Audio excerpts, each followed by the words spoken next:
അങ്ങനെ ബിഗ് ബോസിനെ നമ്മളെ അടക്കം കരയിപ്പിക്കുന്ന രീതിയിലുള്ള പ്രമോയാണ് വന്നിട്ടുള്ളത്. ഇനി ആകെ ഒരാഴ്ചയും കൂടി ഇത് ബാക്കിയുള്ളൂ. അതുകൊണ്ട് ഇങ്ങനത്തെ ഒരു പ്രമാണം നമുക്ക് നല്ല രീതിയിലുള്ള വിഷമമുണ്ട്. നമ്മളും സത്യം പറഞ്ഞാൽ ബിഗ് ബോസ് കാണുന്നതിനൊപ്പം അവരും നമ്മുടെ വീട്ടിലുള്ള അംഗങ്ങളെ പോലെ നമ്മളിങ്ങനെ ജീവിച്ച് കണ്ടുവരുന്ന സംഭവമാണ്. അപ്പോൾ ഈ ഒരു പ്രമോ വളരെ ഇമോഷണലാണ്. So once again welcome back to CS talks. നിങ്ങൾ ആദ്യമായിട്ടാണ് ഈ ചാനൽ കാണുന്നതെങ്കിൽ മറക്കാൻ സബ്സ്ക്രൈബ് ചെയ്യുക കേട്ടോ. പിന്നെ പോകുന്നതിന് മുമ്പ് ഈ വീഡിയോക്ക് ലൈക്കും, വീഡിയോ ഇഷ്ടപ്പെട്ട ലൈക്ക് ഓടിക്കുക. അതായത് പ്രമോലി ലാലേട്ടൻ കൊടുത്തിട്ട് ഉള്ള ടാസ്ക് എന്ന് വേണം പറയാൻ. അതായത് ഒരു ഹാർട്ടിൻ്റെ ബലൂൺ, അതിൽ ഒരാൾക്ക് തന്നെ ഫോട്ടോ ഉണ്ടാവും. അപ്പോൾ നമുക്ക് നമ്മുടെ ഫോട്ടോ എടുത്തിട്ട് ആ ഫോട്ടോ ആരാണ് നിൻ്റെ ബെസ്റ്റ് ഫ്രണ്ട്, ഇവിടെ നിന്ന് ഇറങ്ങിക്കഴിഞ്ഞാലും നിൻ്റെ ഹൃദയത്തിൽ നിനക്ക് സൂക്ഷിക്കണം എന്ന് തോന്നുന്ന ആളാരാണോ അയാൾക്ക് നിൻ്റെ ഫോട്ടോ ഉള്ള ആ ഹാർട്ട് കൊടുത്തിട്ട് കാരണവും പറയണമെന്നാണ് ലാലേട്ടൻ കൊടുത്ത ടാസ്ക്. ആദ്യം നമ്മുടെ ഷാനവാസ് അനീഷിന് കൊടുത്തിട്ട് പറയുന്നുണ്ട് കല്ല് പോലത്തെ ഹൃദയമാണെന്നൊക്കെയാണ് പറഞ്ഞത്. ലാസ്റ്റ് എന്നോട് ഒരു ദിവസം പറഞ്ഞായിരുന്നു ഷാനവാസ് എനിക്ക് ഷാനവാസിനെ പോലെ ഒരിക്കലും ആകാൻ പറ്റത്തില്ല, പക്ഷേ ഷാനവാസിൻ്റെ നല്ലൊരു കൂട്ടുകാരൻ സുഹൃത്താണെന്നൊക്കെ അനീഷ് പറഞ്ഞു എന്നൊക്കെ പറഞ്ഞ് വളരെ ഇമോഷണലായിട്ട് പറയുന്നുണ്ട്.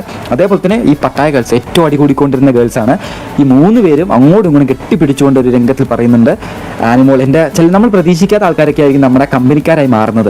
അപ്പോൾ അങ്ങനെ ഞങ്ങൾ ഒട്ടും പ്രതീക്ഷിക്കാത്ത ഒരാൾ ഞങ്ങളുടെ കമ്പനിയായി അടിയുണ്ടായി, ഫ്രണ്ട്സ് ആകുമ്പോൾ അടിയും വഴക്കൊക്കെ ഉണ്ടാവും. അപ്പോൾ എൻ്റെ ഹൃദയം എന്നും ഇവിടെ സൂക്ഷിക്കുമെന്ന് പറഞ്ഞുകൊണ്ട് ആദിലെ അനിമോൾക്ക് കൊടുക്കുന്ന ഒരു രംഗം കാണാൻ സാധിക്കുന്നുണ്ടോ. വളരെ നൈസായിട്ടാണ് കൊടുക്കുന്നത്, അടിപൊളിയായിരുന്നു കേട്ടോ. അതേപോലെ തന്നെ അക്ബർ പറയുന്നുണ്ട് ഈ വീട്ടിൽ വെച്ച് ഏറ്റവും ജെന്യൂനായിട്ട് എൻ്റർടൈൻമെൻറ്റ് എല്ലാം തന്ന് ഞങ്ങളുടെ കൂടെ എപ്പോഴും നിന്ന് വളരെ ഫൺ, ഈ വീട് ആക്റ്റീവായിട്ട് അല്ലെങ്കിൽ ജീവനില്ലാത്ത വീടായി പോയേനെ സത്യം പറഞ്ഞാൽ നെവിനില്ലെങ്കിൽ എന്നൊക്കെ പറഞ്ഞ് അക്ബർ മലത്തിയല്ല പൊക്കി അടിച്ചുകൊണ്ട് നെവിന് കൊടുക്കുന്നുണ്ട്. വളരെ വളരെ രസമായിട്ടാട്ടോ നെവിന് അക്ബർ കൊടുത്തിട്ടുള്ളത്.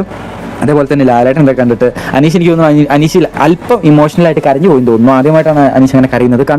കണ്ണ് മേലോട്ട് നോക്കുന്നില്ല, കണ്ണ് എന്നും അറിഞ്ഞിരിക്കണം. ആ രീതിയിൽ ഇമോഷണൽ ആയതുകൊണ്ടായിരിക്കാം മേലോട്ട് നോക്കാൻ തന്നെ. ലാലേട്ടൻ നോക്കുന്നില്ല, ഞാൻ താഴ്ത്താരെ നോക്കി നിൽക്കുവാണ്. അപ്പോൾ ലാലേട്ടൻ ഇതൊക്കെ കണ്ട് ലാലേട്ടൻ അടക്കം ഇമോഷണലായിട്ട് ഈ പ്രമോ നമുക്ക് തന്നെ വിഷമം വരുന്നുണ്ട്. അപ്പോഴാണ് ലാലേട്ടൻ, അപ്പോൾ ലാലേട്ടൻ നല്ല വിഷമമായിട്ട് ലാലേട്ടൻ ലാസ്റ്റ് പറഞ്ഞ അച്ചടാ എന്നൊക്കെ പറഞ്ഞിട്ട് ലാലേട്ടൻ പറഞ്ഞ കേട്ടോ അച്ചടാ എന്നൊക്കെ. ലാലേട്ടൻ പറയുന്നുണ്ട് ലാലേട്ടൻ എൻ്റെ സ്നേഹം നിറഞ്ഞ ഉമ്മ എന്ന് പറഞ്ഞിട്ട് എല്ലാവർക്കും ഒരു ഉമ്മ ഇങ്ങനെ കൊടുക്കുന്നുണ്ട്. വളരെ അടിപൊളി കിണ്ണം പ്രമോ ആണ് വന്നിട്ടുള്ളത്. എന്താ ഈ പ്രമോനെ കുറിച്ചുള്ള നിങ്ങളുടെ അഭിപ്രായം മറക്കാണ്ട് കമൻറ്റ് ചെയ്യുക. കൂടുതൽ അപ്ഡേറ്റ്സുമായിട്ട് വീണ്ടും വരാം. പോകുന്നതിന് മുമ്പ് ഒരു ലൈക്ക്.